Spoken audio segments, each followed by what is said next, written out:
discussion tout à l'heure a porté effectivement sur la conférence et également sur les remerciements que nous faisons à l'endroit du Mali, du ministre de l'Environnement du Mali et bien entendu du président de la République du Mali pour avoir porté ce projet effectivement de sahélien autour de la question du climat, de la sécurité et de la paix.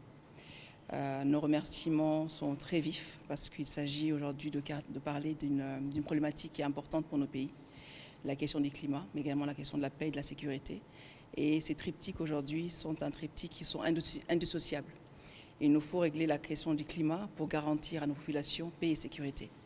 Et le Mali, en tant que pays leader de cette problématique, nous a permis aujourd'hui de nous rencontrer ici à Bamako pour nous mettre autour de la table et trouver non seulement les stratégies, mais également les plans d'action.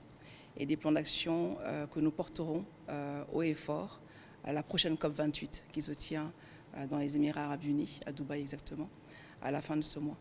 Donc c'était vraiment une occasion pour nous d'exposer effectivement cette problématique au président de la République du Mali, mais également de nous enquérir avec lui de l'importance et de la plateforme qu'il nous a donnée aujourd'hui pour effectivement discuter de ces questions.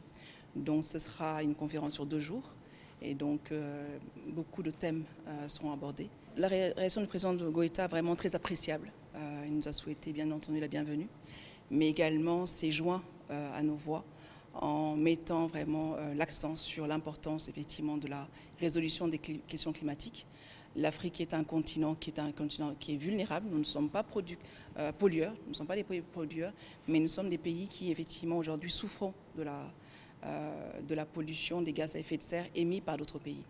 Donc il nous a rejoints sur cette problématique pour dire que l'environnement doit être au centre, la résolution de la problématique climat doit être au centre des politiques de développement et nous devons pouvoir parler d'une seule voix et porter haut la voix du Sahel pour qu'avec le monde entier, nous trouvons les solutions et les voies et moyens effectivement pour résoudre cette question du climat et qui va justement ruisseler vers les questions de paix et de sécurité.